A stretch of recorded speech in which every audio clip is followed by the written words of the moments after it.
block is busting. You know how I'm coming and you came with me.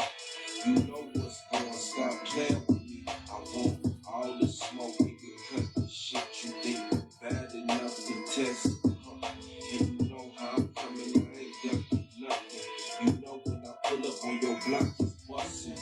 You know how I'm coming and you came with me. Gang, you know what's going, stop playing with me. Real gangsters move critically. When this shit get critical, no peace amongst enemies, no pity for the pitiful. Real nigga down to the bones and the minerals. Stick to the G code, I never took another soul. True to the literature, now salute the general. Kill you on your birthday, dance not on your funeral. It ain't about the clout checks, I'm a man of principle. Niggas out of body, now they body isn't critical. Cradle to the casket, the life we live is typical. God body, cause I will depart you from your physical. Niggas living fantasies, act like that was the only one. Shalom, shalom, what's good, what's good? What's up? I know y'all see the title, right? They want war, but God, they want peace, but God want war, right? I know you see it, right? So yeah, we're gonna get into it. Hold on real quick, Shabaki, yeah? Real quick.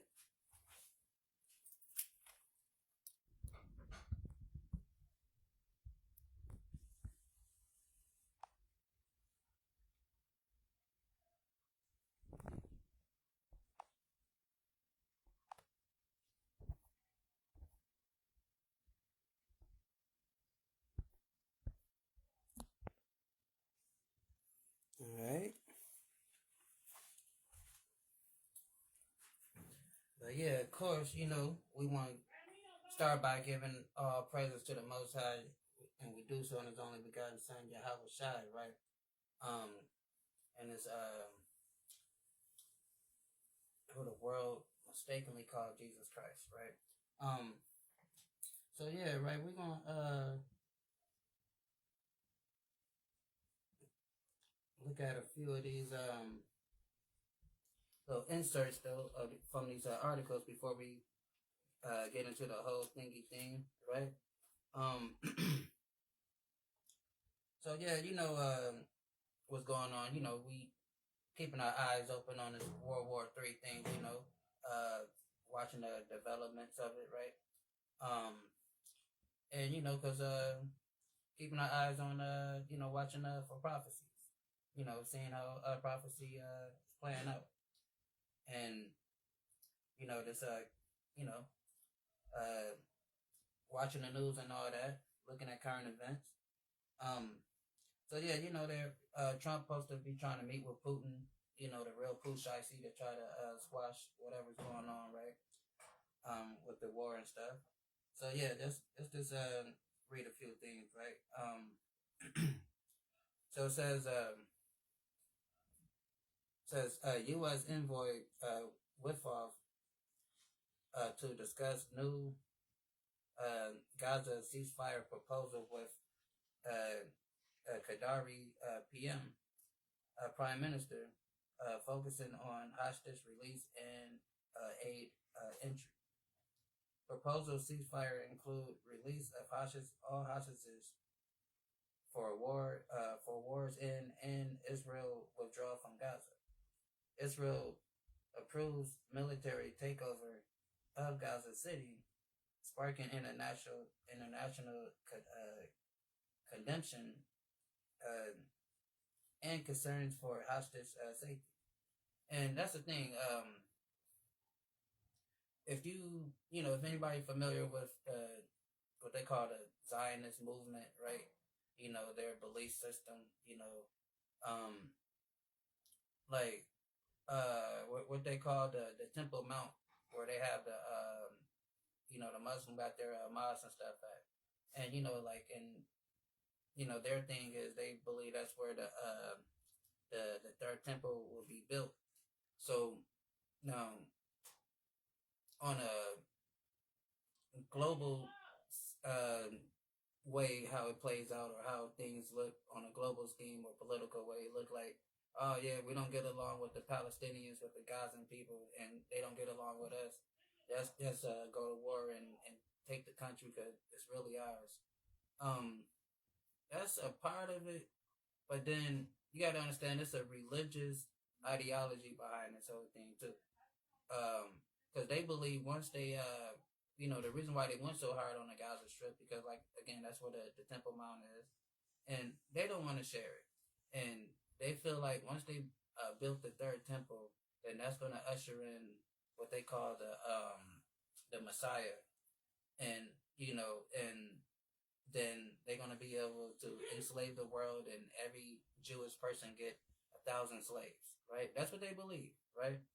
In a nutshell. So that's why they're going so hard for it, right?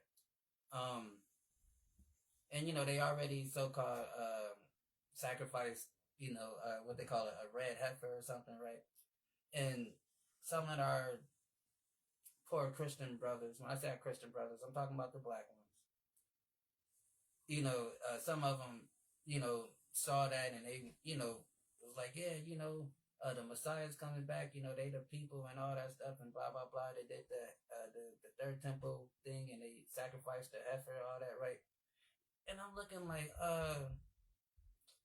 you can tell, I'm like, people never read, that's the danger of Christianity because it tells you about the law is done away with, so you don't attend to read the law, so you don't understand, like, when they sacrificed that heifer, that's when Aaron's sons were getting, consummated into their priesthood to cleanse them of being a priest.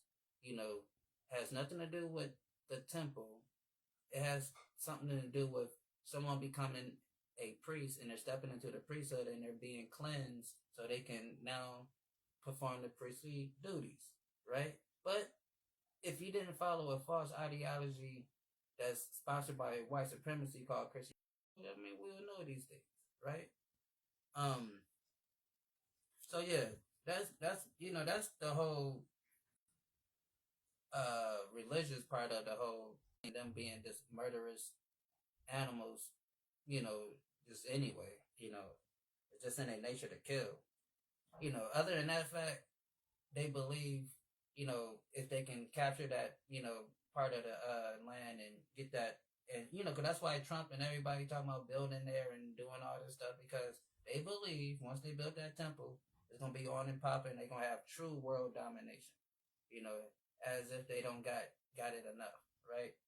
So it says 9 countries reject Israel decision, warning of worsening humanitarian crisis and potential mass displacement.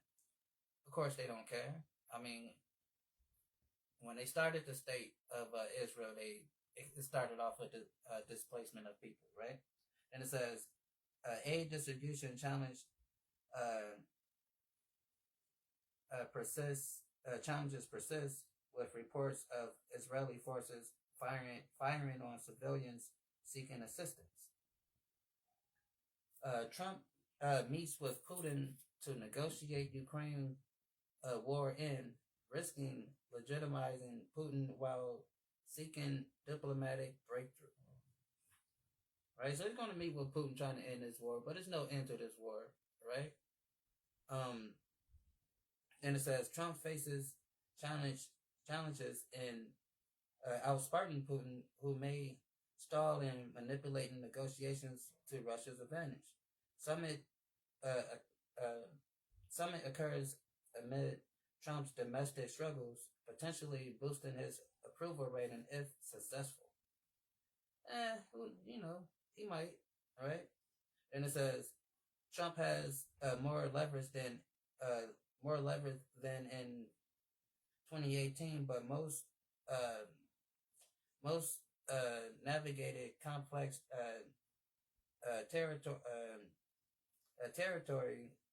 territorial issues without Ukraine present. This is success could booster Trump's legacy and Nobel Prize aspirations. Failures risk future complications. Right? They're not gonna get it right. They might have peace for a little while, but it's not gonna be long lasting. Hold on 1 second.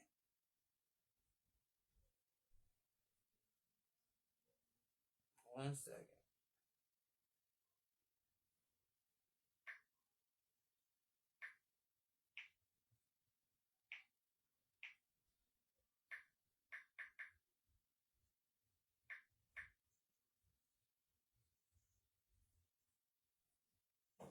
So right here, this is First Thessalonians 5:3, right?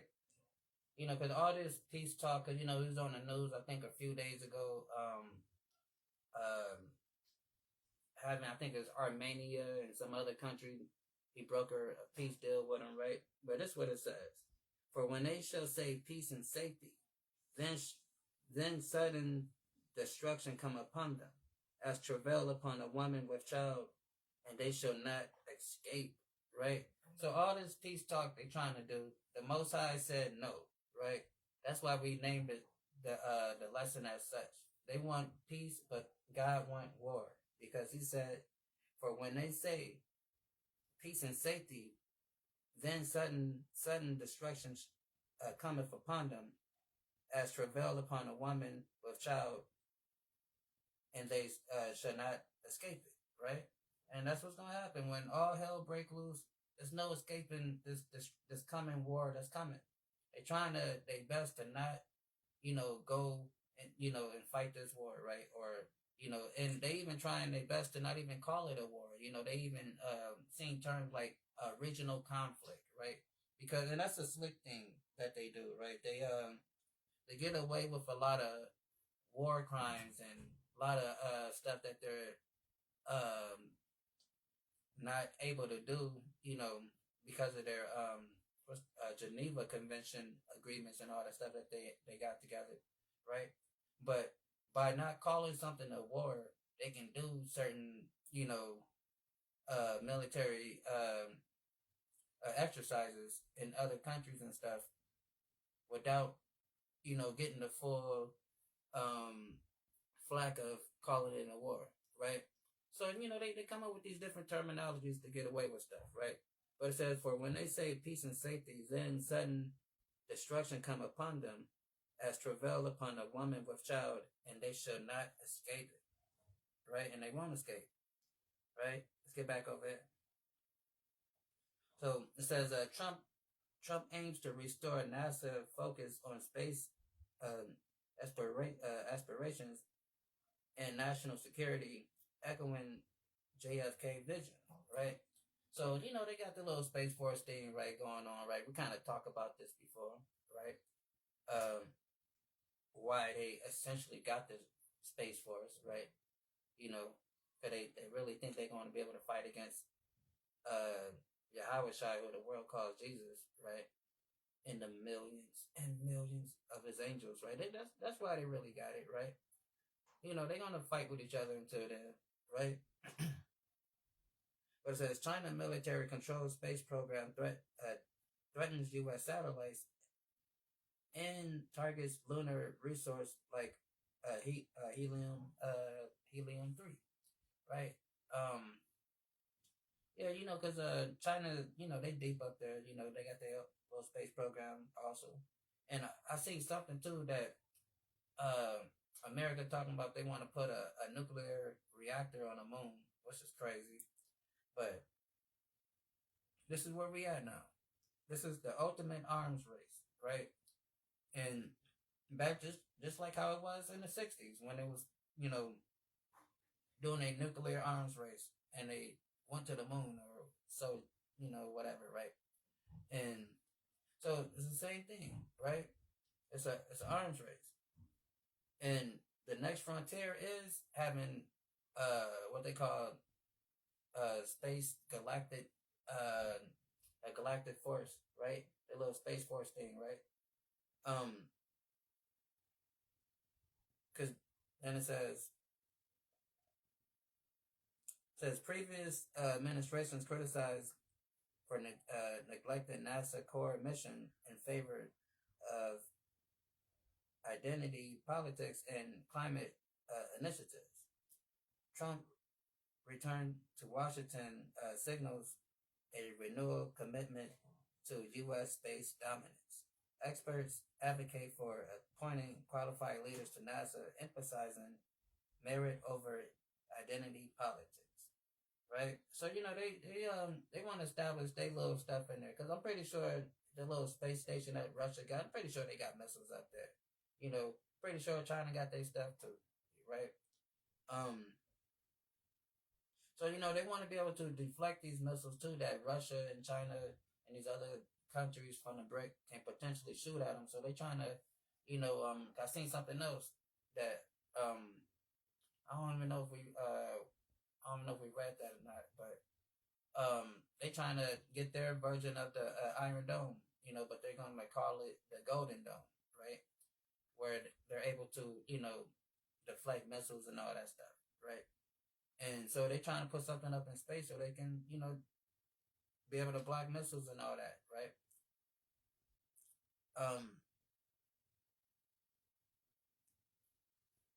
And it says, boom, July 2025, I saw over 2,600 battles and the highest monthly tally in Russia-Ukraine war 3.5 year history.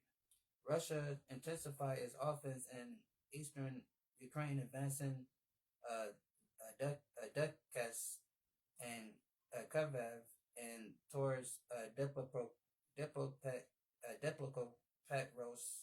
I don't know how to say those, but anyway, regions. Russia remote attack on Ukraine civilians reached an all-time high, killing 250 people in July.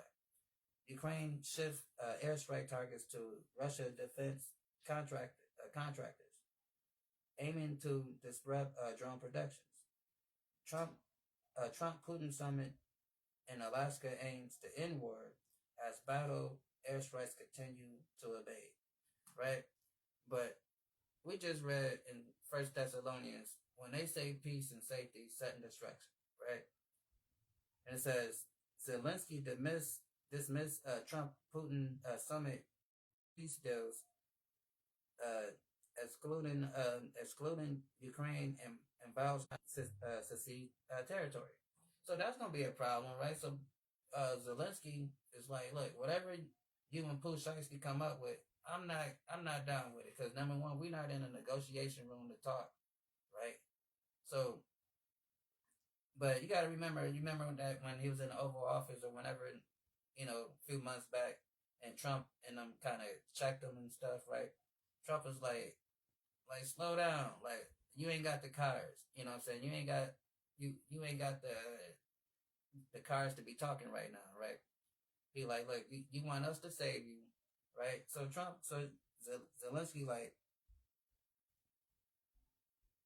Zelensky dismissed Trump in a real Pushaysky summit warns against peace deals, including Ukraine, and vows not to secede territory. Meaning, look, I'm not giving up nothing, right?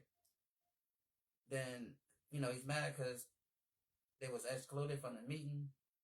But, Trump is treating them like, we saw that movie, what's that, South Central? When the little Muslim dudes was trying to save OG Bobby from the little Nazi people in jail, and he's talking to the Buddha. He's like, "Don't you see this is a man?" This Trump is talking to Russia like, "Don't you see this is a man? This is a man." So then Zelensky in the background can't say nothing. That's what basically how Trump is treating him, right? And Zelensky don't like that. Then he says.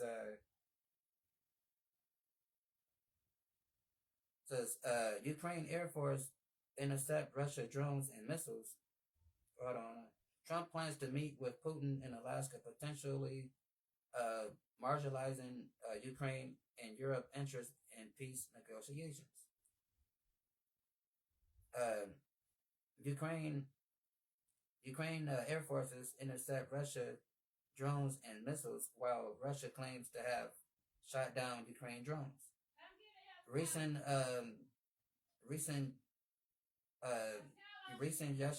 Russian drone attacks in Ukraine result in civilian casualties in Kherson and Zaporizhzhia regions.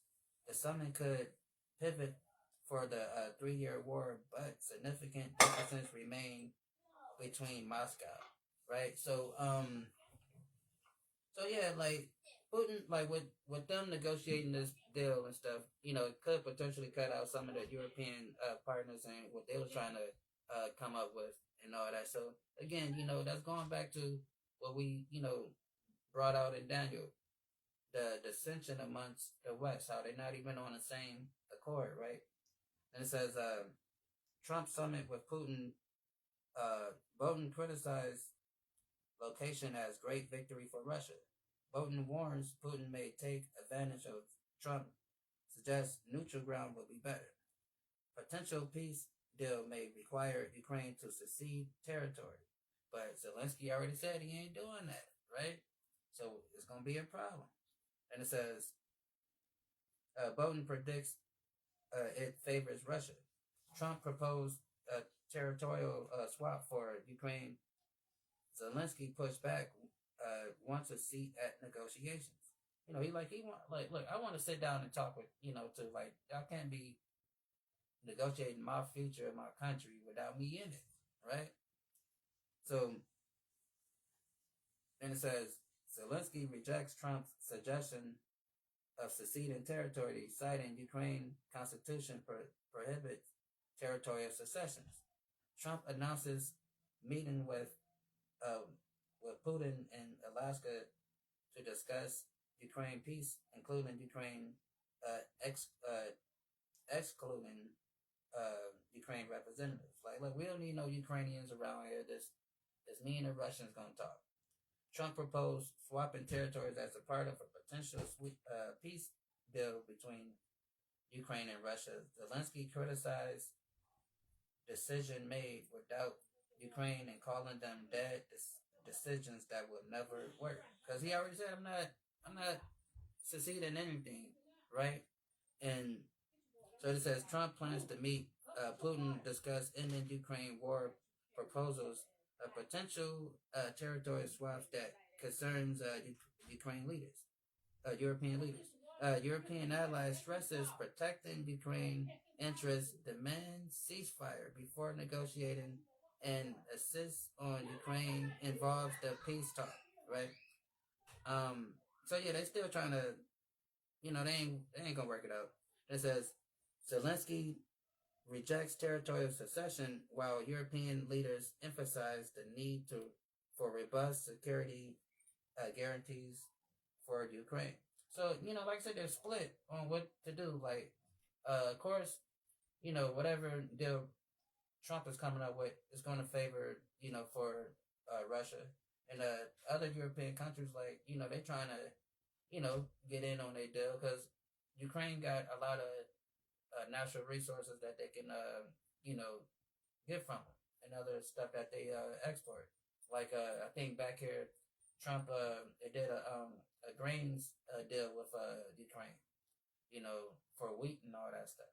And I was just thinking, I'm like, it's kind of crazy how Trump is getting down on Zelensky after they done signed a deal for the wheat, But anywho, right? And it says meeting at Chevelin House discussed Trump's peace push. European counter proposal includes the demands for ceasefire and reciprocal and territory exchange.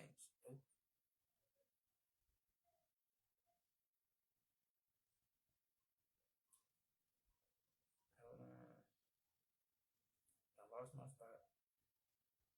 It says Russia currently controls about 20% of Ukraine territory.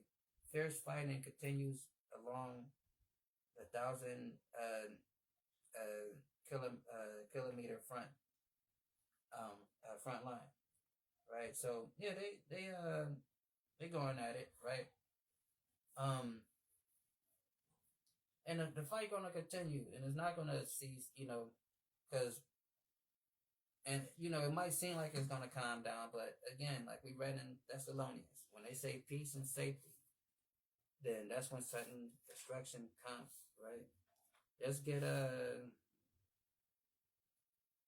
let's go straight to Ezekiel 39. Let's talk about these Russians, right? Let's get on these Russians. So Ezekiel 39.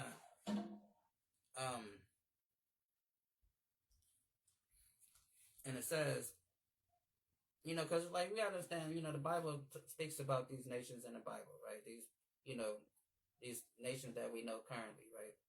In Ezekiel 38, 39, it speaks about Russia, right? And so we're gonna see what it says, and we're gonna get some other stuff. And it says, therefore, thou son of man, prophesies against God, and say, thus saith the Lord God, behold, I am against thee, O God, chief prince of Meshach and Tubal. Right? So God is it's a ancient way of saying like prince or ruler of of the country, right? And Magog is an ancient name for Moscow, for the capital of Russia, right? So we know it's talking about the nation of Russia, because that's where Magog was located. And it says and we know that that's where the Kremlin is at, right? And it says then it says, I will turn thee back and leave the sixth part thee, and will cause thee to come from the north part, and will bring thee upon the mountains of Israel. Right? So meaning he's going to turn them back and to put them back into that Soviet mind state, right? Like we can read over here in 38.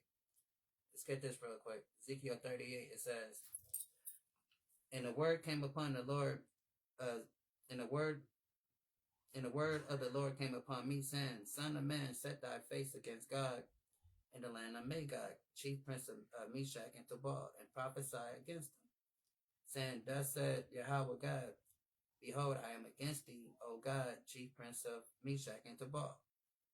Right? Then it says, I will turn thee back and put hooks in thy jaws, and I will bring thee forth all thy army in horses and horsemen, all them clothed with all sorts of armor, even great company with bucklers and shields, all of them handling swords. Right? Talking about, I'm going to bring your army, turn you back, make you build your little Soviet army back up, right? Get you back to that USSR state of mind where you wanted that world domination, right? Because America and the West have been pushing its hand, because, they surrounded them with, got his country surrounded with nukes. So now Putin like, all right, now I gotta go back to how it used to be, right?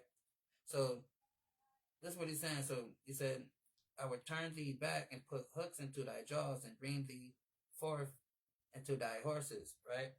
And so just like you see like a horse's bridle, or not a horse's bridle, but the little things that the horses have, right, in their mouth, and the rider controls them and can turn them different ways, right? So it's the same thing. He's putting hooks in his jaws, meaning he's controlling the leader of Russia. He's putting the spirit on Russia, on the real Pusheisty, Vladimir Putin, to do the things that he's doing, to move the way he's moving, right? That's what it's meaning. That's what it means. Then it says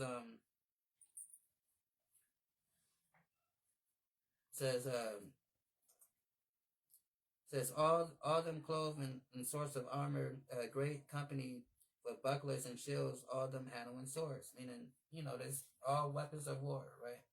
Then it says Persia, Ethiopia, Libya, with them, and we know that Persia is an ancient name for Iran, right? And just so happened Russia and Iran is together. Ethiopia and Russia is together. They're under the BRICS wide, right? Libya, BRICS wide, right? They all rolling together, right? And Gomer is France, I believe, or Turkey. Turkey is Turkey is joining BRICS wide this year or next year, right? And they supposed to be EU, right? So it says Gomer and all his bands, the house of Tugamar in the North Quarters, all this band and many people with thee. So basically, the old gang is going to be pretty much getting back together, you know, because once Russia finished conquering Ukraine, he's going to gobble up his other old Soviet states that used to be a part of Russia. He's going to bring them all back together, either by force, by hook, or by crook, right? He's going to bring them all back together. Then it says, be thou prepared and prepare thou thyself. So it said, Russia, get ready. You know, get all your people ready and get yourself ready. Then it says, and thyself and all thy company that are assembled unto thee, and be a guard to them. Meaning, protect your people, protect your bricks wide. Like your nation, your people that you done got together, your Brazil, your India, your Iran, your China, your South Americas, and all your little underlings that fall underneath. He says, protect them. Go ahead, Russia. Go ahead, guard them. That's what, I'm putting a spirit on you. So whenever Iran get in trouble, you right there to help, right? Whenever China say, hey, Russia, I need this, you right there. Whenever Korea like, hey, come on over here with me and help me fight against Japan. You're like, all right? Because it says, be thou prepared and prepare thyself and all thy company that are assembled unto thee, and be thou a guard unto them, right? And that's what's going to happen. He's going to be a guard to these people, and he's going to protect them. He's going to go to war with them. And what I mean with them, meaning as allies, right? I was looking at another article that was talking about how the Pentagon is afraid of, the Russian, China, I believe Russia, China, Iran access that they're building, right? It's almost like another, how they call it in World War II, what they're calling Germany, Italy, and Japan. They're calling them the axis of evil, right? They forming another one, but it's called BRICS Wide, right? Headed by the real Pooh Shiesty. So let's get back over here. So it says, I will turn thee back and leave but a sixth part of thee. So we know what the turn thee back meaning putting them back in that Soviet mind state where they, they all feel like they, dude from Rocky, right? Then it says,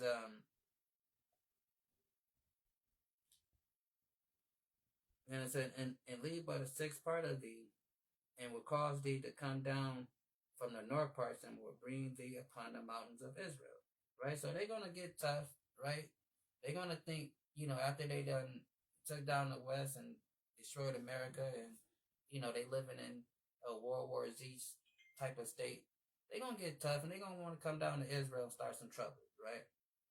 Then it says, I will smite thy bow out thy left hand, and I will cause thy arrow to fall out thy right hand. Meaning their weapons is gonna be non-effective that day. They're gonna come down for a fight, and they're gonna leave with their ass whooped. That's what is gonna happen, right? Then it says, and thou shalt fall upon the mountains of Israel, thou and all thy bands, and the people that is with thee. I will give thee unto the ravenous birds, every spot, every sort, and to the and to the beasts of the field to be devoured. Thou shalt fall upon the open field, for I have spoken it, said Yahweh, God. I will send fire on Magog, and among them that dwell carelessly in the isles, as they and they shall know that I am Yahweh, right? So, I mean, he's going to destroy those people. Once they decide to, try to march down on us, it's going to be on, right? Then it says, and I will make my holy name known in the midst of my people Israel, and I will not let them pollute my holy name anymore, right? So what does that mean? So we got to give a little backdrop to this, right? So we just jump right in at 39 and all that stuff, right? So this is the Battle of Armageddon, right? This is right after World War III, right? This is in the midst of World War III. Then when they see a black man by the name of who they call Jesus Christ, but his real name in the Hebrew is Yahweh Shai, when they see him come back, right, then they gonna be like, hold on, time out. Who is this? Just stop fight. Just hold on, we can fight later. Let's go fight this guy, right? Then it says, and I will make my holy name known in the midst of my people, Israel, and I will not let them pollute my name anymore. And the heathen should know that I am Yahweh, the Holy One of Israel, right? Because, right, we as his people, like I tell you in Joel 2 and 7, right? 2 and 27, right? So now, for many, many centuries, these other nations have been able to rule over us, dominate us, and and treat us and do us any type of way, right? Enslave us, right? So now Russia, after they, do what they do, right? And they're gonna get an idea because we can read about it in 38, right? They can be like, well, shoot, all the great nations of the past was great because they had the Israelites and slaves. So, just go down there where those Israelites at in Israel, because that's where we're going to be at in that time, right? And so just go capture them, bring them back to Russia so we can be great, like America was great, like England was great, like, all the other empires that was great, in time past, because they had them as their second-class citizens, for lack of better words, right? So, and matter of fact, let's read that really quick. It's Ezekiel 38 in verse 8. It says, after many days thou shalt be visited, in latter years thou shalt come into the land that is brought back from the sword, and out and gather out many people against the mountains of Israel, which always been waste, but is brought forth out of the nations, and they shall dwell safely, all of them. Right? So now this is talking about, let me read it right. After many days thou shalt be visited. In the latter years thou shalt come into the land that is brought back from the sword. So after, when the bombs go off, I'm giving you the backdrop, without getting into it. So we, cover this, in other videos. So when the bombs go off, right? That's when, well, I'm not gonna say when the bombs go off, but in the midst of World War III, right? During that time of World War III, that's when our salvation is happening, right?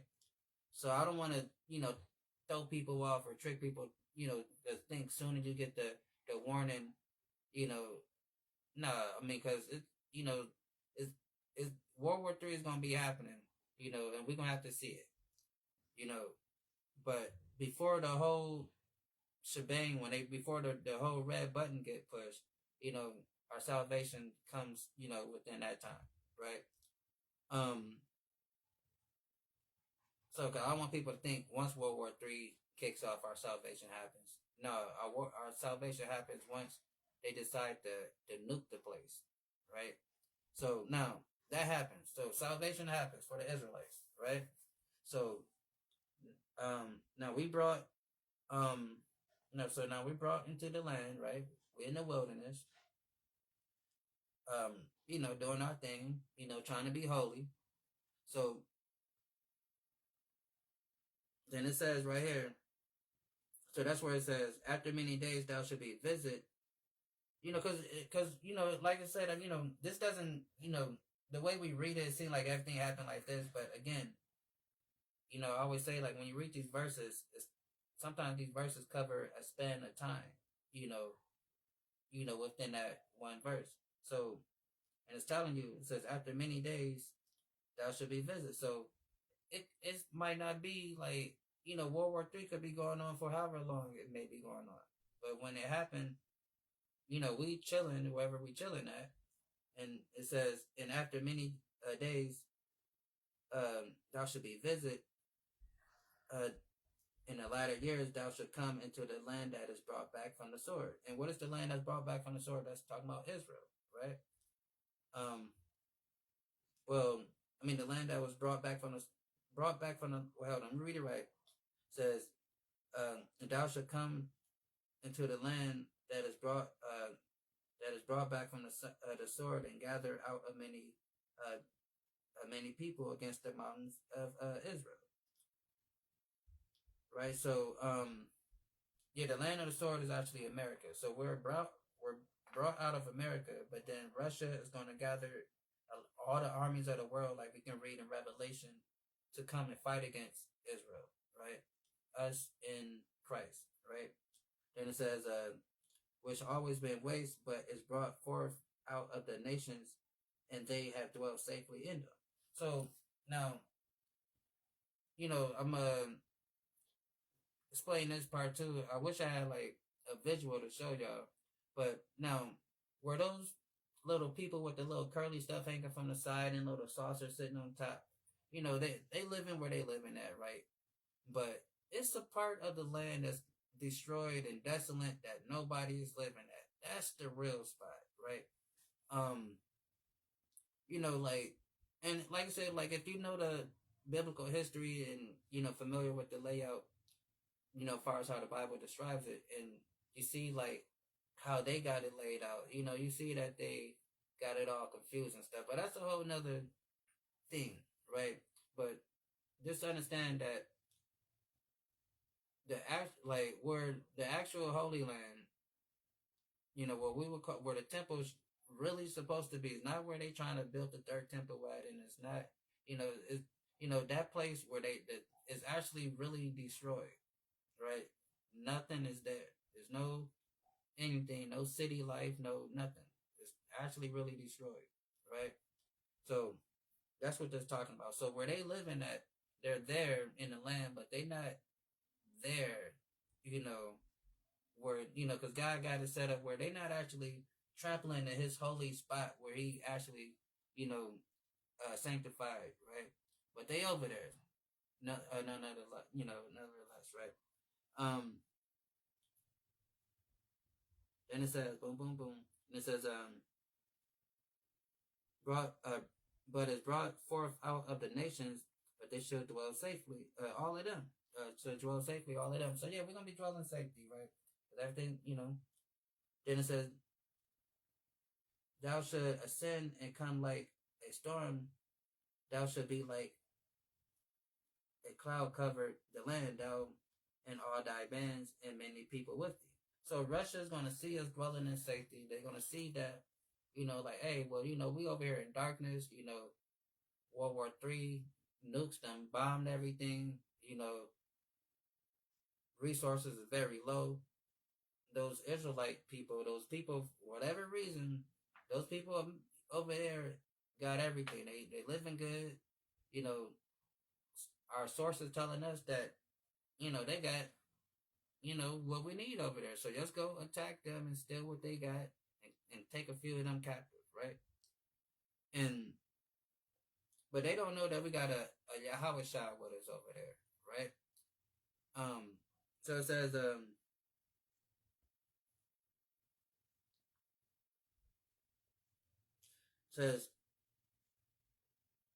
thou should ascend and come like a storm, thou should be like a cloud to cover the land, and thou and all thy bands and many people with thee. Right? And that's how they're gonna come. They're gonna come like like a storm. Let's get this really quick, real quick.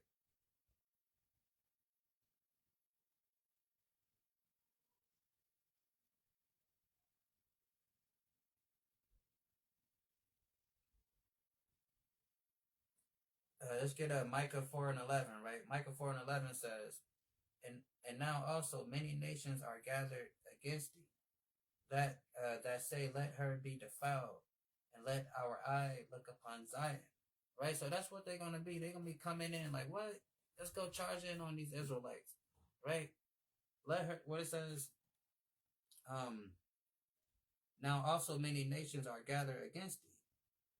They say, let her be defiled, and let our eye look upon Zion. So they're gonna be charging in with full confidence, thinking they just gonna come and take what they want, right?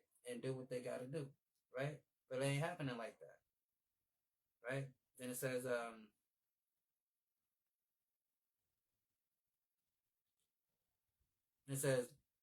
thus said Yahweh God, it shall come to pass at the same time, so things come into thy mind. Talking about the leader of Russia, right? Who at this current time is Vladimir Putin. You know, then it says, thus said the Lord thy God, it should also come to pass that at the time it shall come, things shall come into thy mind, and thou shall think a evil thought. And they're gonna think an evil thought. And what's that evil thought they're gonna think? Let's go get them niggas over there, right? Let's go, let's go fight against Yahweh Shai and his angels, right? Because we see that, we've been watching the news, if you've been up on this or not. They talking about their little, the vice president talking about he want to release the UFO files and stuff like that, right? And talking about he want to know exactly what it is. They know what it is, right? And we talked about this stuff before, right? Those are the chariots of the Most High, right? And granted, some of them are man-made, right? We ain't talking about those, but they know exactly what they are, right? And they're gonna see those things, and they're gonna see Yahweh Shai, and they're gonna say, "Let's go fight them," right? And so that's that evil thought. It says,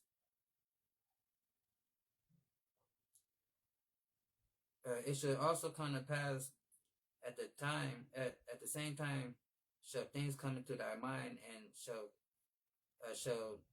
think a evil thought," right?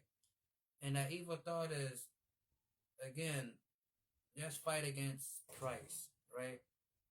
Just bring all the armies of the world and just go fight against this black man who we just saw crack the skies with millions and millions of angels, right? Gotta say it like the Rock. And just go fight against him, right? Let's get Revelation 20 real quick. And that's why, I always say, like, especially in this day and age, if you can help it, do not let your child go to the army. And it says, this is Revelation 20 and 8. And it says, and shall go out and deceive the nations. And shall go out and deceive the nations which are in the four corners of the earth. Right? Gog and Magog gather them together to battle. So, like I said, right now, it's the real Pushai Steve Vladimir Putin that's the leader of Russia, right?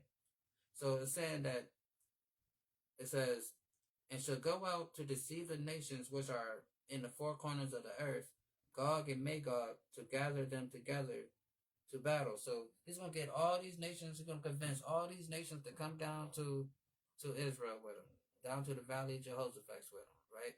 So come on down with me. Let's go, because we gotta come together, because this is like in their mind, this is going to be like a intergalactic war thing. We got to fight these people. We got to come together as a planet and destroy whatever's down there, right? So it says, and shall go out to deceive the nations which are in the four corners of the earth, Gog and Magog, to gather them together to battle, the number of whom is as the sand of the sea, right? Talking about he's coming to battle against us, because the Bible says we are as the number of the sand of the sea, right? Let's get hold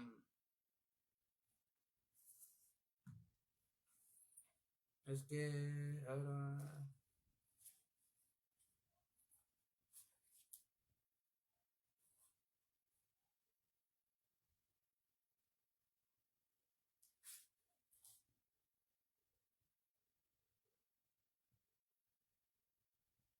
Let's get back over here. So let's get Ezekiel 39 and 10 real quick. And it says,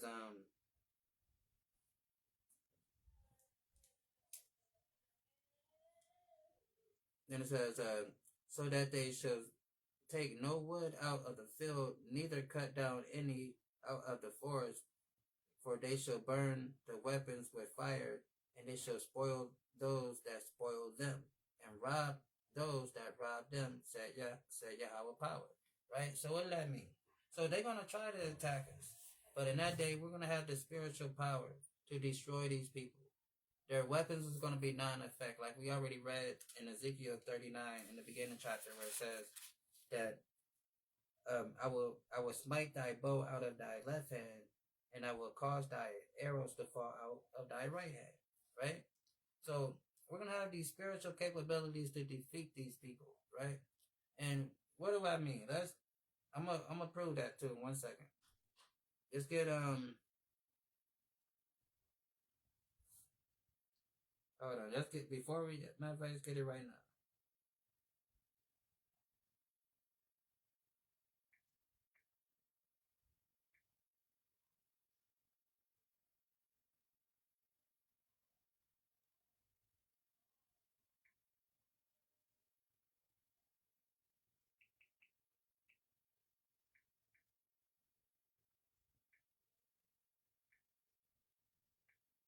Can never remember exactly where it's at,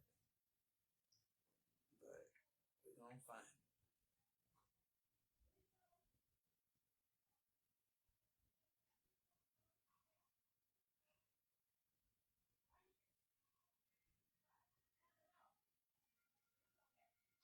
Hold on 1 second, 1 second. Bear with me, bear with me, bear with me. 1 second. Boom, boom, boom.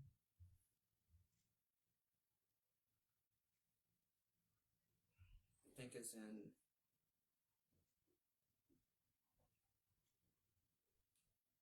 Let's get past all this.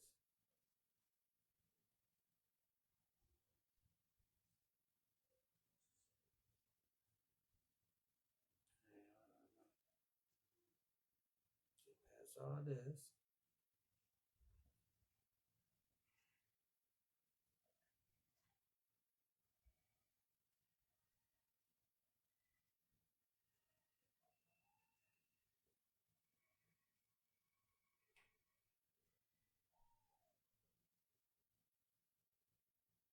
Do it right there.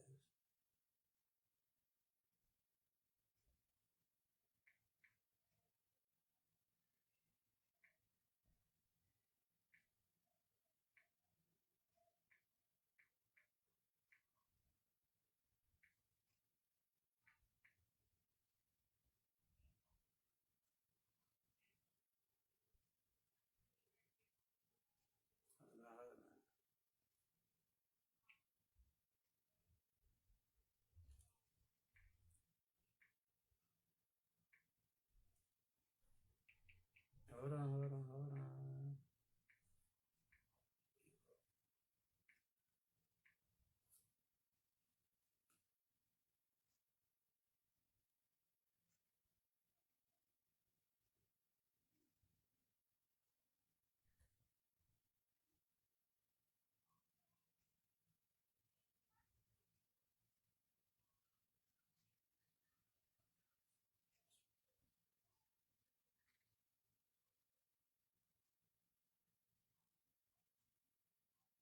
Here we go, right here. Boom. I knew it was in Zechariah. So, I'm gonna start at 7, right? So yeah, um, like I said, when cause I know it sounds like crazy, right? But when I say spiritual power, because I don't want to sound all spooky looky, like some comic book stuff. But yeah, that's why I say Hollywood stole from us when they talk about this X-Men stuff and all this other stuff they done created, little comic book stuff. It stole from us. But right here it says, and Yahweh also shall say the tents of Judah first, that the glory of the house of David and the glory of the inhabitants of Jerusalem do not magnify themselves against Judah. So, because Judah is the head tribe of all the 12 tribes, right? So that way the other 12 tribes won't, you know, think one is better than another because they understand that Judah is where the kings come from, right? And it says, in that day When is that day? This is talking about the future. When these Russians, right here, when it says, read it again, and shall go out to deceive the nations which are on the four corners of the earth, Gog and Magog, to gather them together to battle the number of them whom is the sand of the sea. And again, we are the sand of the sea. So they're coming to battle us, right? And this is how we're going to look like. And it says, in that day, the Lord defend the inhabitants of Jerusalem. What the God going to do? He said he's going to defend the inhabitants of Jerusalem, because we got a God that fight for us. You got to understand that. When we are doing what we're supposed to do as a nation of people, as Israelites keeping the law, statutes, and commandments, we are the baddest army on the planet. Nobody can mess with us. Read about it, right? You can read about it right here. How cold we are, right? When the Lord is with us, right? Nobody can mess with us, right? You can read about the Maccabean brothers, right? How they defeated the Greeks, right? Not too many countries in history can say that they got a W on Alexander the Great, right? How many people can say that? Not too many people can say that, but we can say that, right? Because when the Lord is with you, who can be against you, right? That's what we gotta understand. Like, we are the rulers and guides of this planet. That's what Israel means. Yashra Allah. He who has prince with the power. I mean, he is prince with the power, or he is prince with God, or he who has power with God, right? That's what Israel means. That's what Yashra Allah means.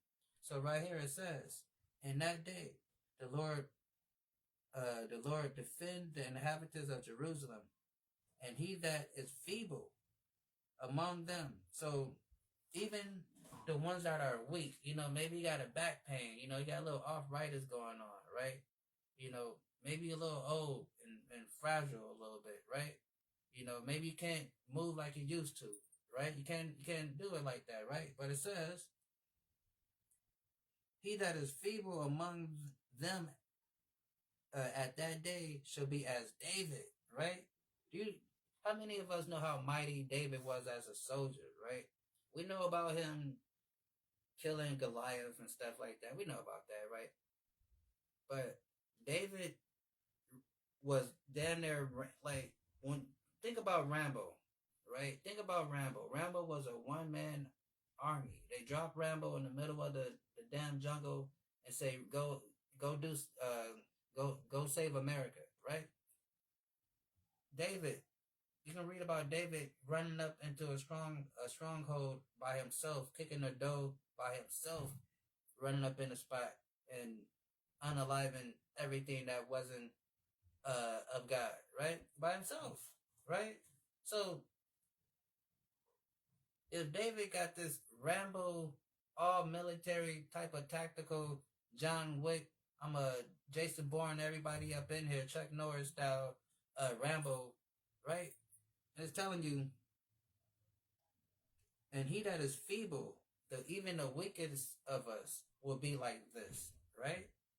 We'll be like this. We're gonna be like, we'll be watching these little action movies, and I just saw the Accountant 2 with what's that guy, the dude, Ben Affleck and stuff. So we'll be watching these movies and everybody be bah, bah, bah, boom, boom, boom, doing all that stuff, right? We're gonna be like that. Even the weakest of us is gonna be like that, because when you know David and understand how David got down, David was cold with it, right? David, like I said, that's why I compared him to that's why I use Rambo as an example, because we know Rambo will take down a whole platoon by himself, right? And that's what the Lord is saying, that in that day, He's going to give you the spiritual power that you're going to be just like David, where you can take down a platoon by yourself, right? So let Russia and the rest of them come, right? Because you're going to be able to, it says, and he that is feeble among you, he that is feeble among them at that day shall be as David, and the house of David shall be as God, right? What does that mean? what is God? It's talking about the angels, right? It says, so if the weakest of us is going to be like David, and then the strongest of us, that's the 144,000 Supermans, right? Black Supermans, might I add, right? Um, they're gonna be like God. That's why I threw the whole X-Men reference in the comic book stuff up in there. Because what is a God? What is angels? Because you can read this book and see how one angel killed 70,000 people. You can read this book and see how one angel killed 200,000 by himself, right? This one angel, right? So not only is the weak of us is going to be like David, who can take out a whole platoon by himself, which is like, I forgot, how much a platoon is, probably about like 50 to 100 people or something. I don't know, not sure, right? But it's more than two. I know that much. We got David that can do that.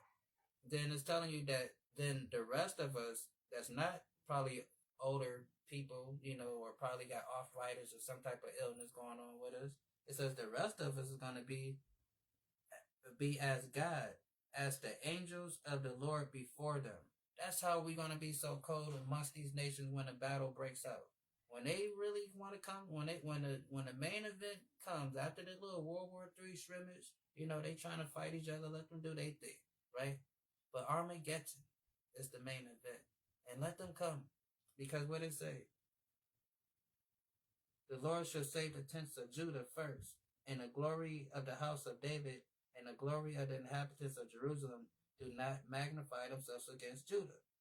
In that day, the Lord defend the inhabitants of Jerusalem, and he that is feeble among them at that day shall be as David. And we already know what that's like. And the house of David shall be as God. And we know what God is like. That's all power right there. Then it says, and as the angels of the Lord before them, right? That's how we're going to be looking to these nations when we start fighting these people, right? That's how it's going to go down. And it's not me just putting hyperbole on it. We're reading it, right? Because, and like I said, and we understand when we read the scriptures how one angel by itself killed 200 something thousand Assyrians by himself. How one angel by himself killed 70,000 Israelites by himself, and so forth, right? So we know, what they can do by themselves, right? So that's what we gotta understand. Now let's get a second Ezra real quick.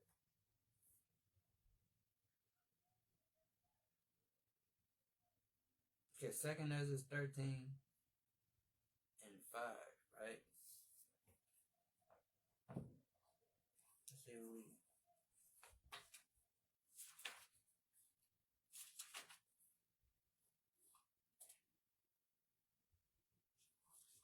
Alright, yeah.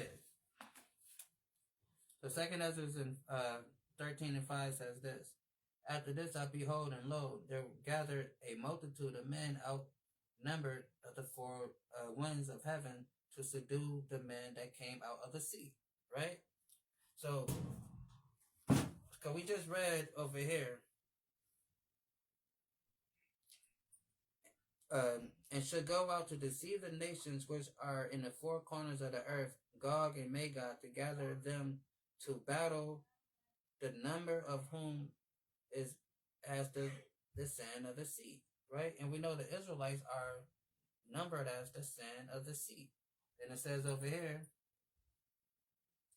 after this I behold, and lo, there was a gathering of a multitude of men outnumbered from the four winds of heaven to subdue the men that came out of the sea. So Christ was amongst us, the Israelites, chilling, doing his thing, right? And they say, just go attack these people, right? Let's get that real quick. Hold on. Go back to that.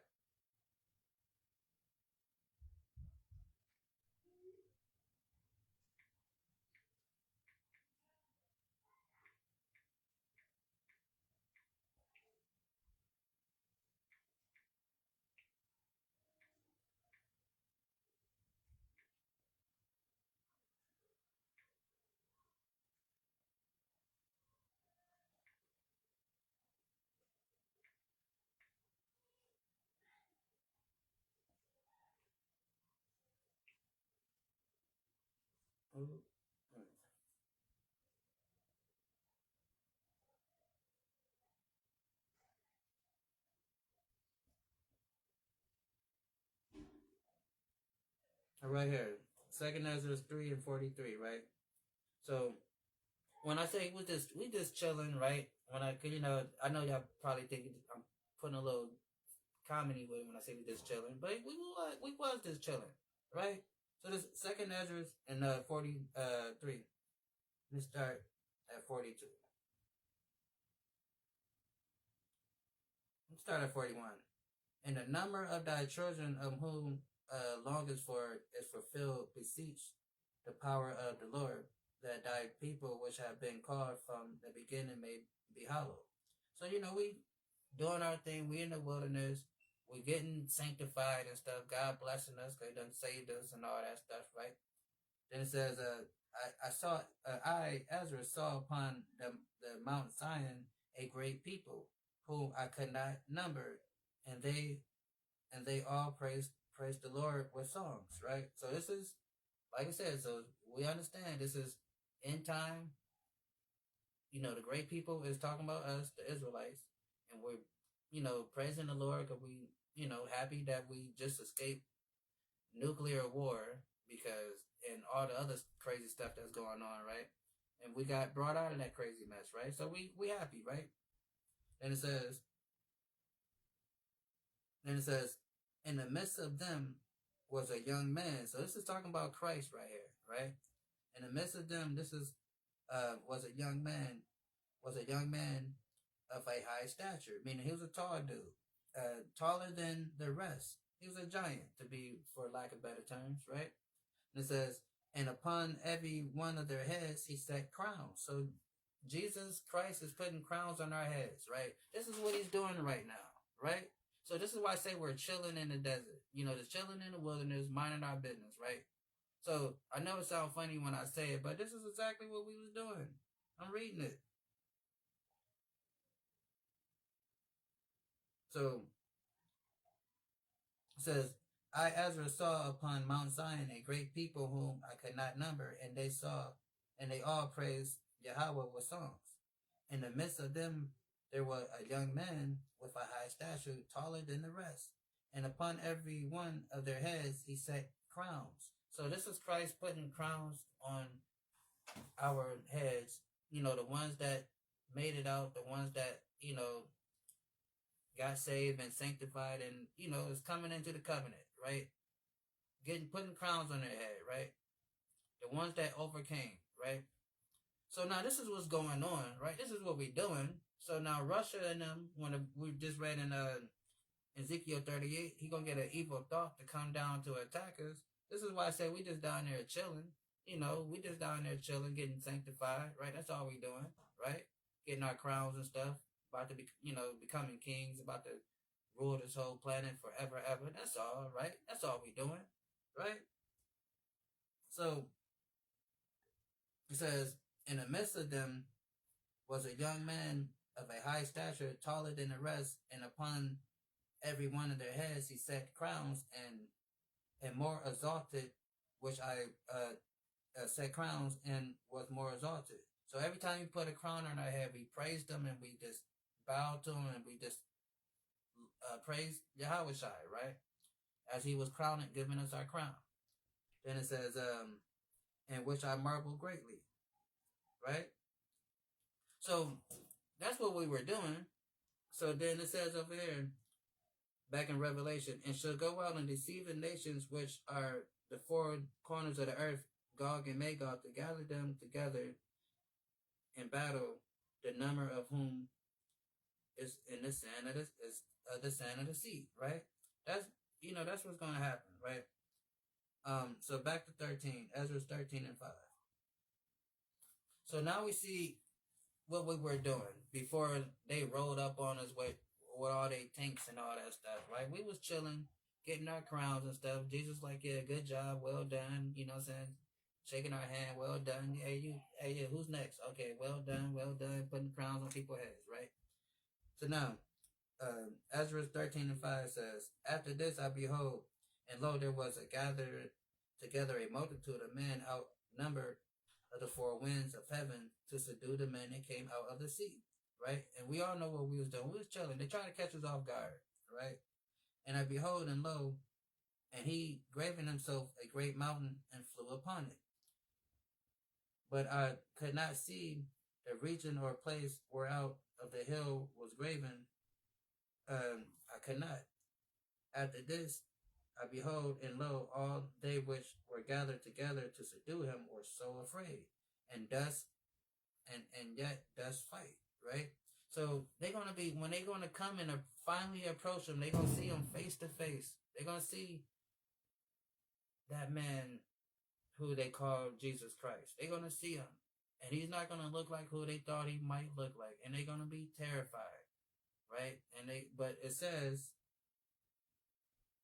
after this I behold, and lo, all they which were gathered together to subdue him were so afraid, and yet there's fight. But they still gonna fight, cause they gonna get that command from their general, from their captain. Yeah, go ahead and attack. Move in, attack. Right? Fire all weapons. Right? They gonna get that attack. Cause they're gonna follow the order. That's why I say don't let your kids join. Right? Cause they're gonna have to do that. And what happens? And I saw the violence of the multitude that came, neither he lifted up his hand, nor held a sword, nor instrument of war. So he had no weapon in his hand, right? We already covered how this all went down. He gave out the order. He gave out the order, attack, slaughter these heathens. Get these heathens out of my sight. Get them out. So we, handle business. Jeremiah 51 and 20, right?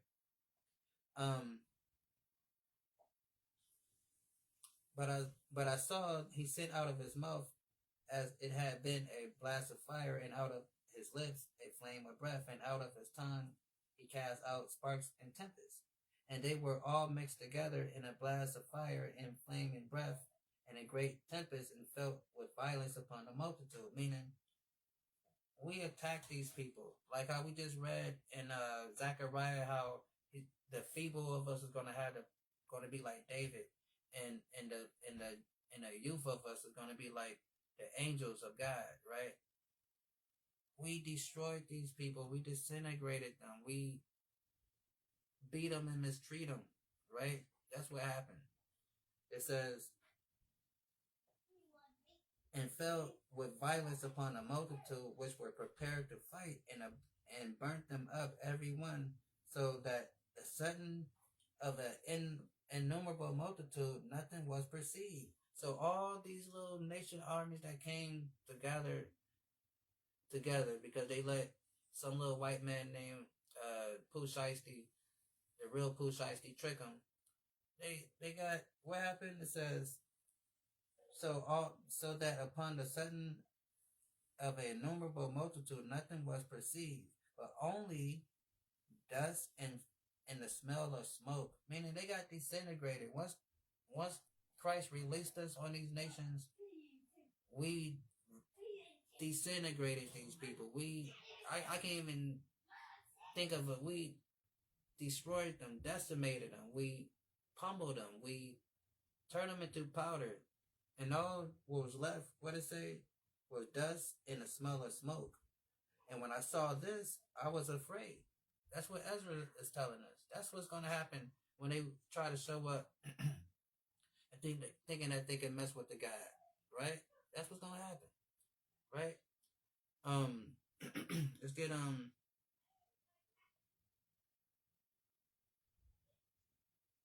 what else did we need? Let's get real quick.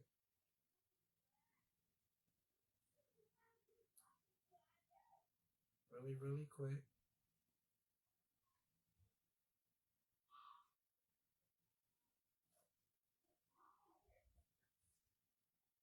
So yeah, it's Isaiah 66 and 24, right? And it say, and they shall go forth and look upon the carcass of men that transgress me. So, like I said, they body's gonna be laid there for a memorial, right? Then it says, that transgress against me, for their worms shall not die, neither shall their fire be quenched, and they shall be a abhorrent unto all flesh, meaning all nations are going to be looking at these people like y'all, some like the survivors of World War III and Armageddon is going to be looking at these people like y'all some dummies. Y'all really went up against an intergalactic, all knowing super being, you know, like what is wrong with you? Like you watch too many Hollywood movies thinking that you was actually gonna to win. And their bodies is gonna be a memorial for all to see, not to mess with the God, right? Um, let's get this real quick. Let's go to Joel chapter 3, right? So Joel chapter 3, and it's saying, hold on.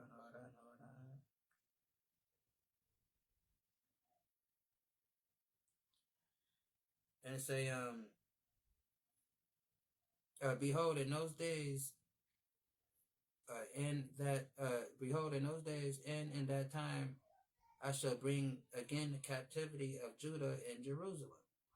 Meaning, he's going to reverse our captivity. Because right now we're scattered to all four corners of the earth via the transatlantic slave trade and the Arab sub-Saharan slave trade, right? So wherever we scatter at, right, it's going to bring us back, right? This is Micah 2:2. It says, and they that covet fields and take them by violence in houses, they take them away.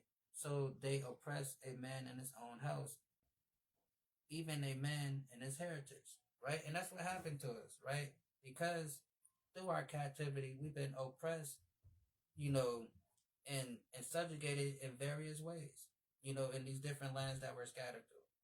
That's why it says, for behold, in those days, in that time when I shall bring again the captivity of Judah and Jerusalem, right? Let's get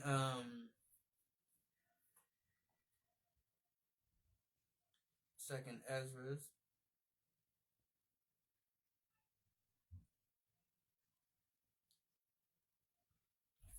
15 real quick.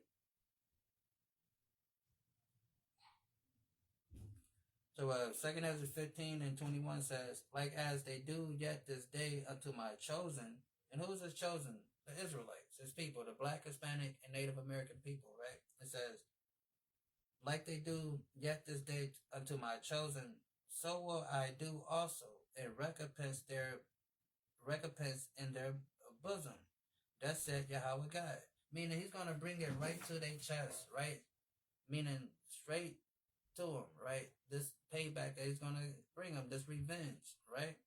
Because we cannot go on thinking that what happened to our people, nothing, no justice is gonna come from it, right?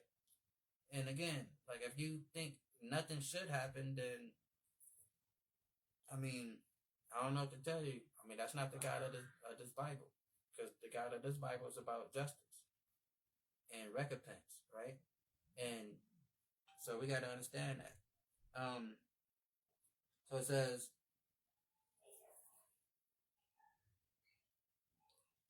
like as they do yet this day unto my chosen, I will do also in recompense in their bosom. Thus said Yahweh. Says my right hand shall not spare the sinners, and my sword shall not cease over them that shed innocent blood upon the earth. Now, who has shed more innocent blood than these people? I mean, I'll wait. Who? These people have a whole business where they practice shedding innocent blood, right? Um, let's get Matthew 24 real quick. Let's get Matthew 24. Let's go to 24 and 7. Then it says, for the nation shall rise against nation and kingdom against kingdom, and there shall be famine and pestilence and earthquakes in diverse places, right? And that's what we're seeing, nation against nation, because it's over, we talked about this before, it's over 56 global conflicts that's going on around this earth right now, right? And so we see that all this stuff is shaking up for this big old massive world war thing, right? This big old Royal Rumble, right? Back over here, Joel. Then it says, then it says, I will also gather all nations, and I will bring them down to the valley of Jehoshaphat, and I will plead with them there for my people and for my heritage, Israel.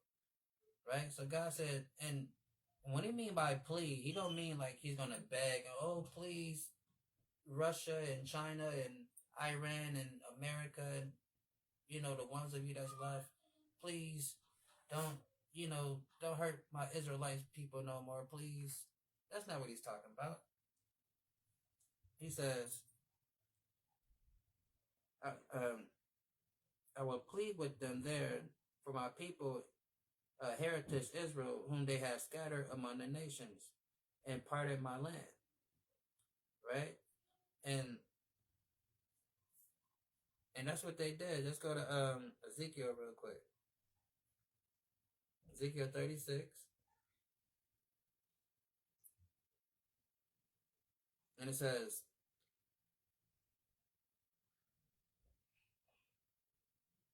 let's start. You'll start at 5. It says, therefore thus said the Lord God, surely in the fire of my jealousy I have spoken against the residue of the heathen. All against Idumea. So who's Idumea? The so-called Caucasian, the so-called white man, right? So let's read it again.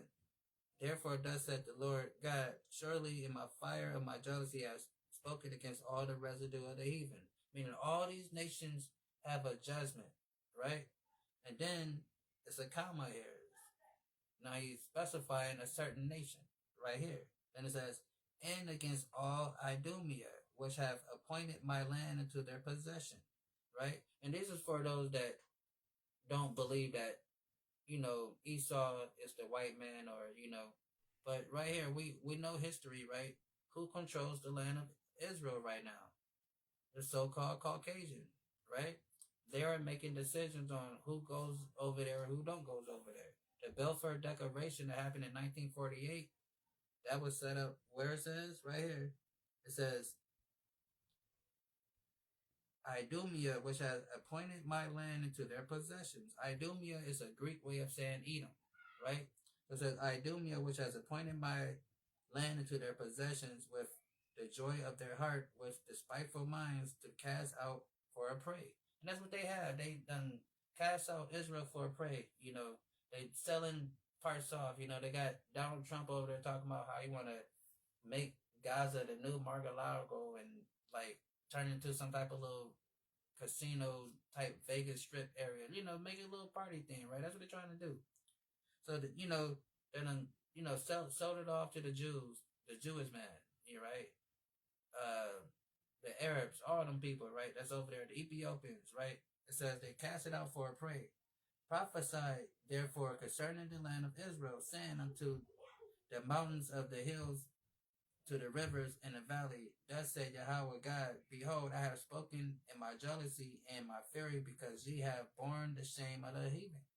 So, and what that means, that's why, since they've been over there, it's been turmoil. There's not going to be no peace in the Middle East, because the Most High said, okay, since you want to be in this land, you're going to get all the problems that come with being in this land. You're going to have to fight all these nations there. And that's why it haven't been peace since they've been over there, right? It says,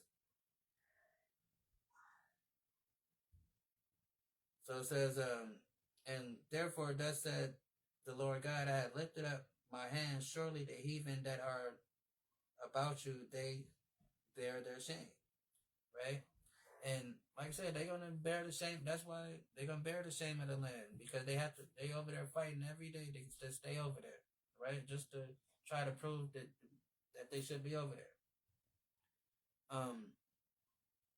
Let's get Luke 21 real quick.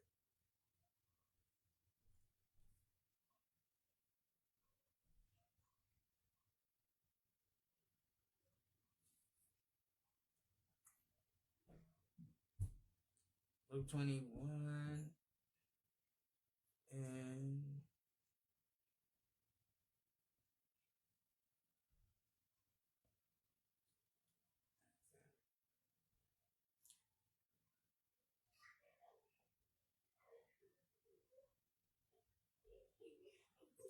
Luke 21. Let's start at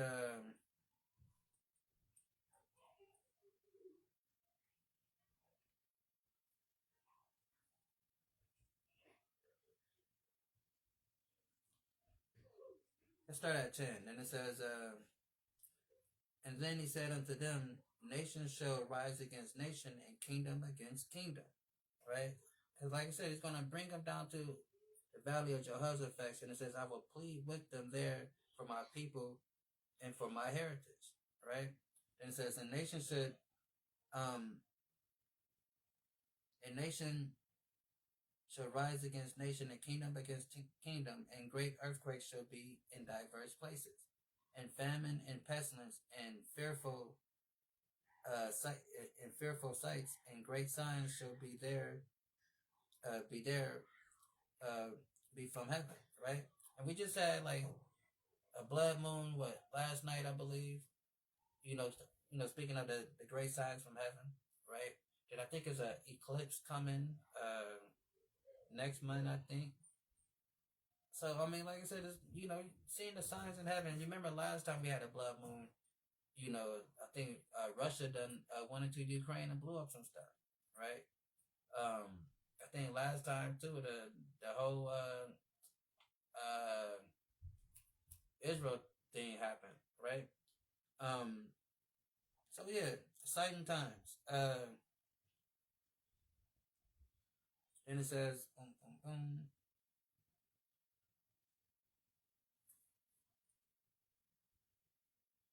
let me see, boom.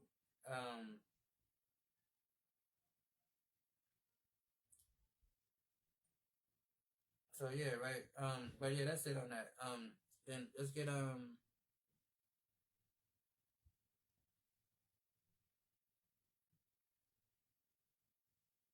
let's get all right. No, it's back up here. So then it says, they have cast lot for my people and have given a boy for a harlot and sold a girl for wine, and they might drink, right? And that's what they did. They had cast us off to slavery, right? Because again, we know the history, because we know who we're talking about. You know, they had cast us out. You know, what did it say? Boom. So they had cast lots for my people, meaning they gambled on us, they sold us. Um they bidded on us, right? This is Deuteronomy 28 and 64. And the Lord shall scatter thee among all people from one end of the earth unto the other, and there thou shalt serve other gods, neither thou nor thy father have known wood and stone. So we were brought to these other nations through slavery, and we were introduced to these other religions, following these different customs, and it says wood and stone. And that wood is, we know as Christianity. That stone is talking about that cobblestone over there in Mecca, that rock that a lot of our people end up falling into Islam, right? Um, so it says, among these nations, uh, thou shalt find no ease, neither shall the sole of thy foot rest, but the Lord shall give thee a trembling heart and a failing of eyes and a sorrow of mind. And that's what we had since we've been over in this place, right? You know, not, you know, having a full, good quality of life since we've been on this side of the planet, right? And then we always have to live under strenuous conditions, from slavery all the way up until this point, to how the different redlining and um, other little various ways that they do their little Jim Crow laws and so forth, right? Um, so it's always living in harsh conditions since we've been over here. Never had the opportunity to be actually free, right? Without them coming and say, "Hey, what you doing over there?" and disrupting whatever we got going on, right? Um, and that's how it been. since we got scattered. And it says, among all these nations thou shalt find no ease, neither shall the sole of thy foot rest, but the Lord shall give thee a trembling heart and a failing of eyes and sorrow of mind. And that's what a lot of our people got. A lot of our people got a hopelessness, like, all right, well, I'm just in the hood, I'm in the ghetto. It's just gonna be like this, you know, it is the way it is, right? And some people don't see a way out of their situation. They just think, okay, I'm in this rut, or this is my situation, this is my life, and they accept it, right? And that's because the conditions that living in this place, has caused us to come accustomed to, right? Then it says, let's get back over here. And it's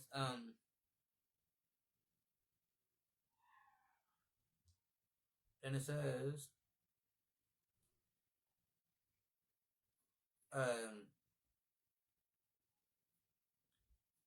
yeah, that what have ye to do with me, Tyre and Sidon, and all the coasts of Palestine?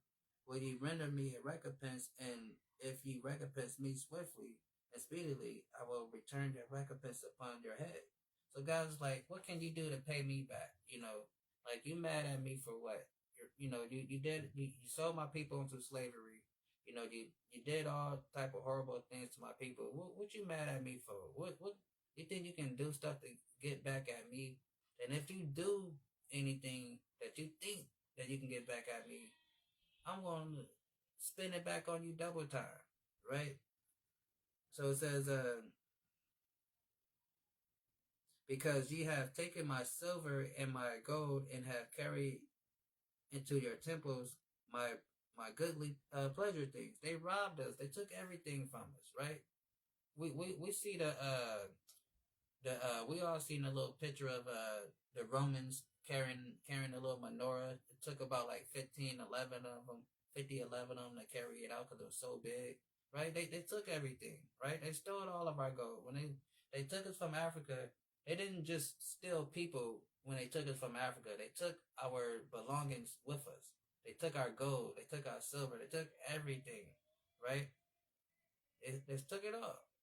And it says, because ye have taken my silver and my gold and carry them into your temples, my goodly pleasant things. Because think about, where is, the Solomon's temple was a famous place. That's like one of the 8 wonders of the world, I believe, right? Like, where is the furniture that was in the temple? Where is the golden candlesticks, the golden incense, the plates, the showbread, all that stuff? They took it, right? We gotta understand that, and we're gonna get it back. And it says, the children also of Judah and the children of Jerusalem have ye sold unto the Grecians. And we know the Grecians are the so-called Europeans, right? So it's talking about these African nations, right? It's getting down on the Africans and how they sold us to the white man, right? So our history is in this book. It's just that we don't read it. Then it says, the children also of Judah and the children of Jerusalem ye sold unto the Grecians, that ye might remove them far away from their borders. And that's what happened. We were removed far away from our borders through the transatlantic slave trade, right? Let's get this real quick.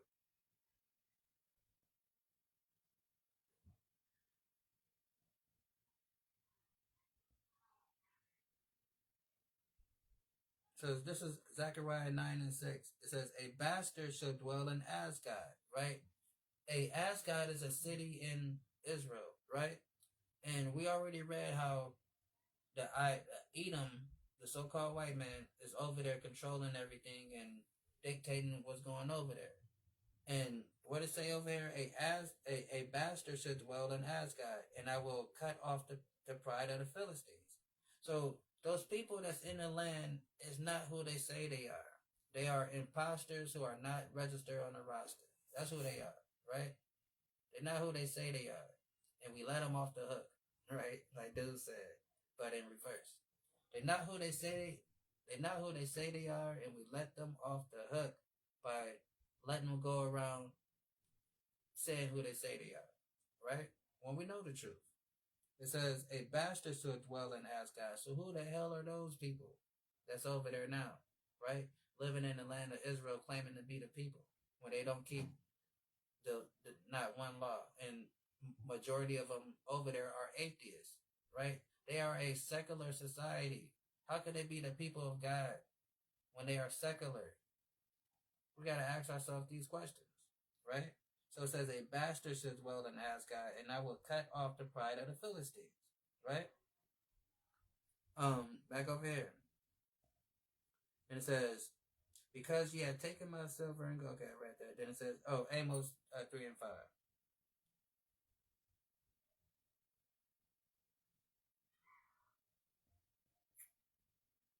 And it says, can a bird fall in a snare upon the earth where there's no gin for him? Shall one take up a snare from the earth and have taken up nothing at all? So God is setting a trap for all these nations. He's bringing them down to the valley of Jehoshaphat, right? And this is what it says. It says, can a bird fall into a snare upon the earth? Meaning, can a bird flies in the air, right? And you got to put a trap on the ground, right? So it says, can a bird fall in a snare upon the earth where there's no gin for him? So one take up a snare from the earth and take up nothing at all, right? So God is bringing these people to this trap. He's leading them to a trap, just like how you got to lead a bird to the trap, because the bird flies in the air, right? Unless you up there with the bird, you got to lead the bird. So God is leading these nations into the trap. That's why all these nations are slowly but surely going to make their way down to the Middle East where they can get their ass whooped, right? As they whipping each other's, y'all know. Then it says,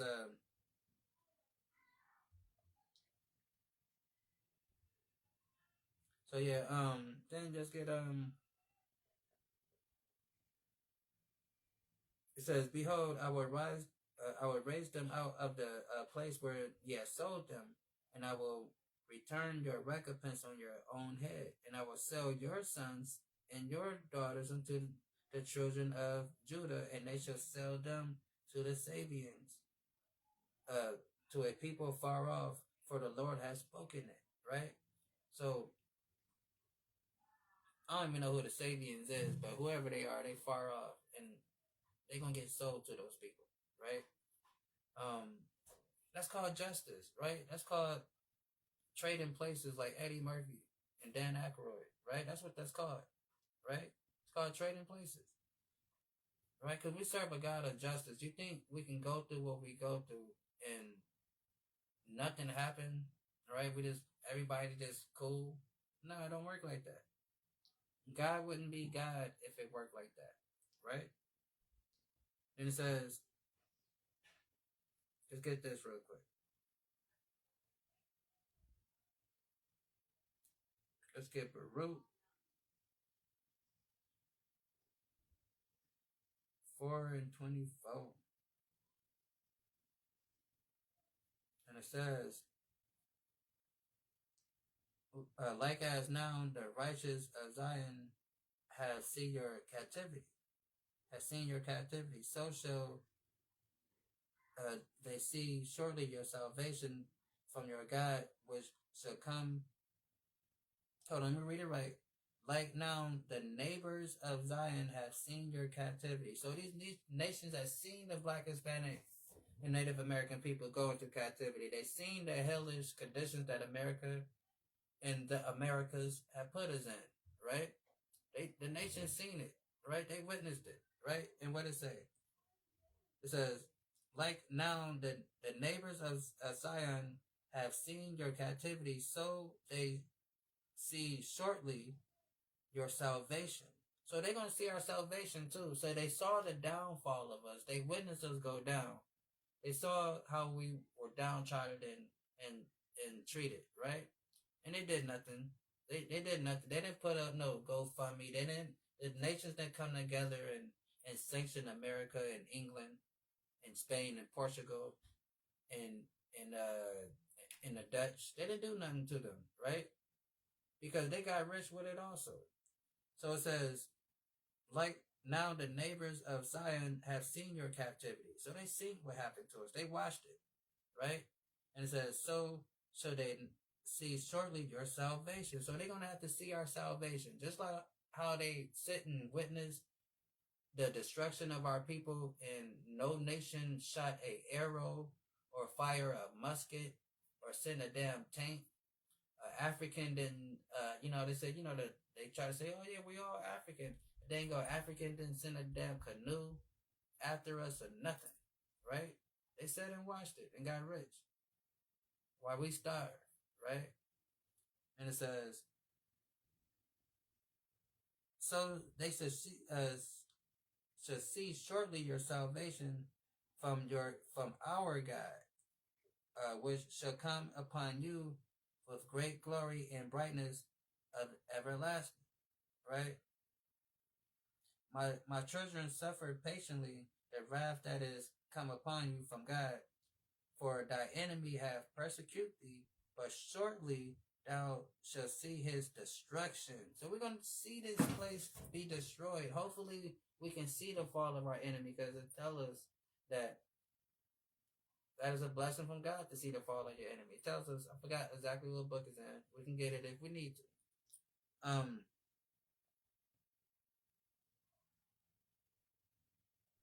Then it says, for thy enemy have persecuted thee, but surely thou shalt see his destruction and shall tread upon his neck. That's what we're going to do to these people. So let them come on down to the Valley of Jehoshaphat, like we see in Revelation 20, where they're going to come and try to fight the Mashiach Yahushua. Second Ezra 13, where, they're going to come and all the nations is going to try to attack them, right? So it says we should where it says, and shall tread upon his neck. That's what we're going to do.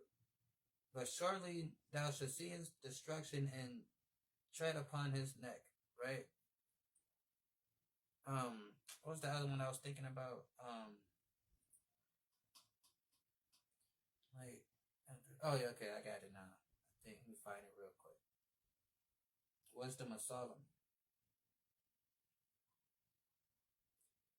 Let's see.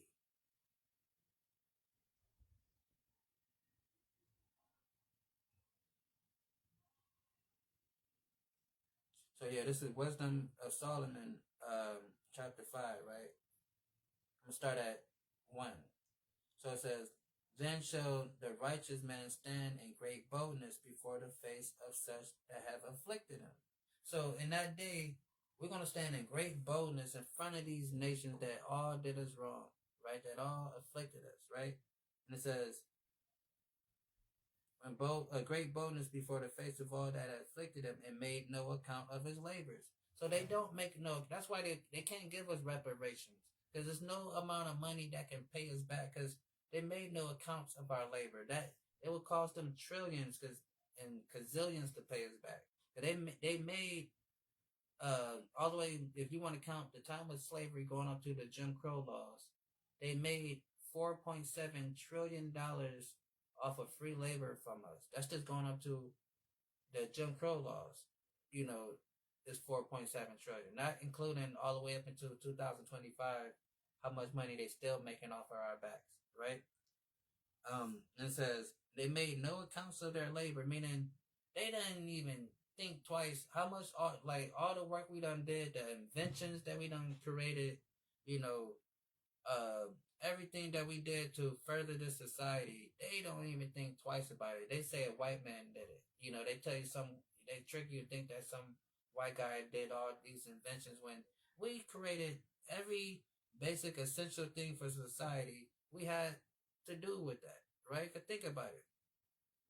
We are the oppressed. Even in Egypt, going back to the look at the ancient stuff that throughout history, all the stuff we invented, right? Because even in the stuff that we invented in our time in Egypt, because you got to understand, inventions come from the ability of, because you need to make whatever you're doing easier, right? Life to make life easier for you. If you're the oppressed, the working class, you need things to be easier. If you're the person that's doing the oppression, the one that have the leisure time, that's sitting back reaping all the benefits, you don't care if it's easy or not. You just want the results. So you're not incentivized to create any type of mechanism to for your slave or that second class person, because in your mind they're the slave. They need to figure out how to keep you rich, right? So we always invented stuff, right? So going back to slavery, we invented that stuff. They're talking about Eli Whitney and the cotton gin. Why would he need to invent a cotton gin? We invented the cotton gin. We out there picking cotton. We know the intricate things of how to de-seed the cotton and the stuff. So we invented all that stuff, right? But they would tell us that we didn't do it. So it says, then shall the righteous man stand in bold and stand in great boldness before the face of such that have afflicted him and made no account of his labor. When they see it, they shall be troubled and with fear, and shall be amazed at the strangeness of his salvation. Like we just read, and what was that? Go back over there.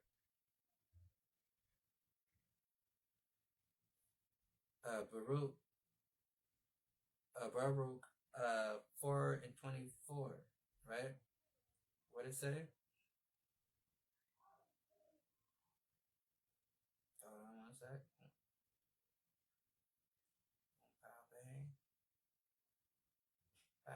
So it says, like as now the neighbors of Zion have seen your captivity, so they should shortly see your salvation from God, which have come upon you with great glory and brightness of everlasting. They so these nations are going to see our downfall, and then they also going to see our glory. And then when that happens, it says, then shall the righteous man stand in great boldness before the face of such as has afflicted him and made no account of his labors. Meaning they don't even think twice of the work we put in. And they shall see it and have trouble, and they shall see it, they shall be troubled with fear, and shall be amazed at the strangeness of his salvation, so far beyond all they look for all they look for, because they wasn't expecting us, the Negroes, the Hispanics, the Native Americans, the downtrodden of society, to be the ones who God called upon and be his people. Like, who's these people? Like, they're only here to entertain us. They're only here to run, jump, sing, dance, right? These can't be God's people. So they're going to be very distraught in that day, right? So moving on, it says, proclaim ye this among the Gentiles. That's Joel 3:9. Prepare war, wake up the mighty man. Let all the men of war draw near. Let them come up. Beat your plowshares into swords. Right? So God is putting a spirit on all these nations to go to war, to start producing military equipment and other military things, right? For the built the military for this coming war, right? Like we already said, there's over 56 global conflicts around the world going on right now. And it says, beat your plowshares into swords and your prune cuts into spears. Let the weak say, I am strong. So all these nations is no more scared of America. They like, damn that. We got guns too. We got an army too. We just gonna, if we die, we gonna go out fighting. But we ain't going out, like, we ain't getting bullied no more. Because it says, let the weak say, I am strong. Assemble yourselves and come, all ye heathens, gather yourselves together round about hither. Cause thy mighty ones to come down, O Lord. Let the heathen be awakened and come up the valley of Jehoshaphat, for there will I set to judge all the heathens round about. Ye put the sickle for the harvest is ripe. Come down, for the press is full. The fat is overflowed, for their wickedness is great. Man, it's crazy. God, like, yeah, come on down, all you nations, whatever you got, you know, come on, everybody, come on down to the Middle East, to the Valley of Jehoshaphat. It's a big old, we're having a big old party, right? Then he likened it to a wine press, right? And you see like how a wine press, you know how wine get made, you put the grapes in there and you press it's a press that squeezes the grapes and the wine, you know, squirts out the bottom and all that stuff, right? So he's saying that this wine, he's gathering all these nations, he's saying that the wine press is getting overfilled, this overfilled with all this blood that's going to be coming from these nations, because that's essentially what this wine represents right here. The wine press is Yahweh Shai, and the pressing is him destroying these people, right? It says the great boom boom boom, yeah, multitudes and multitudes of the valley of decisions, for the day of the Lord is near. Of the valley of decisions, the sun and the moon shall be darkened, and the stars shall withdraw their shining, right? And that's what's gonna happen, because it's gonna be all out war, right? Devastation, right? And it ain't gonna be no, you know, like I said, it's straight devastation.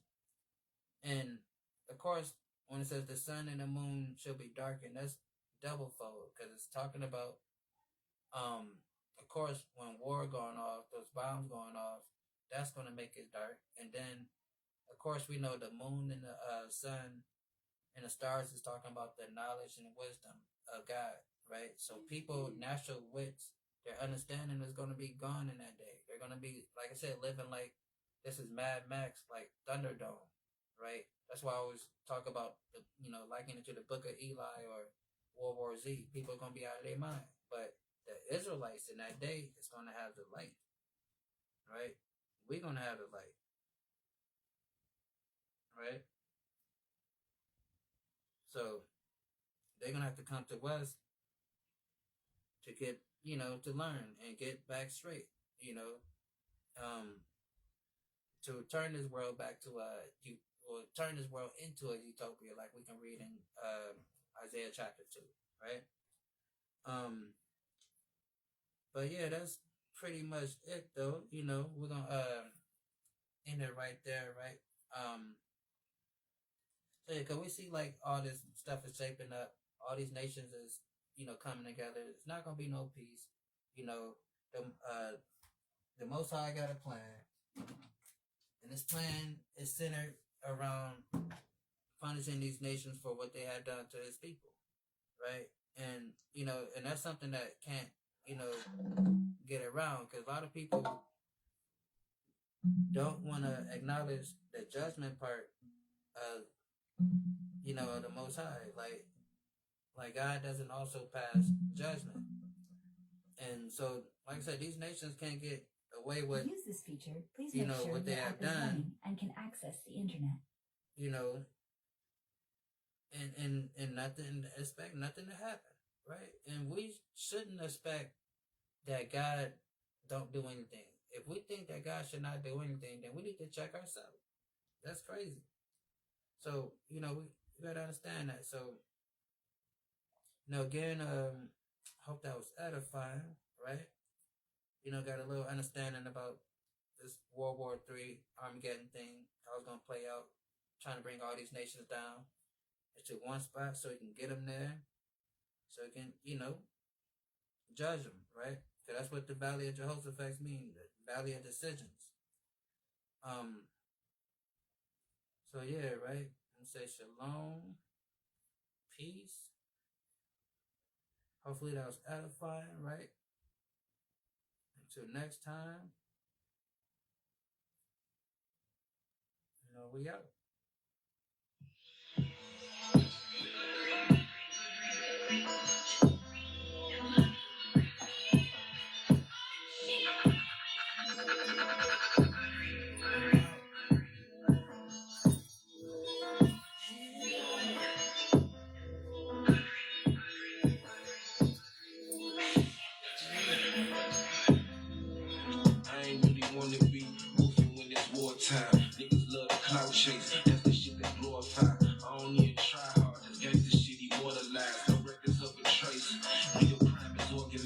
No man is over me, I'm highest in the morning time. Low key in the birds when I cross the state borderlines. Spin your black a horrifying.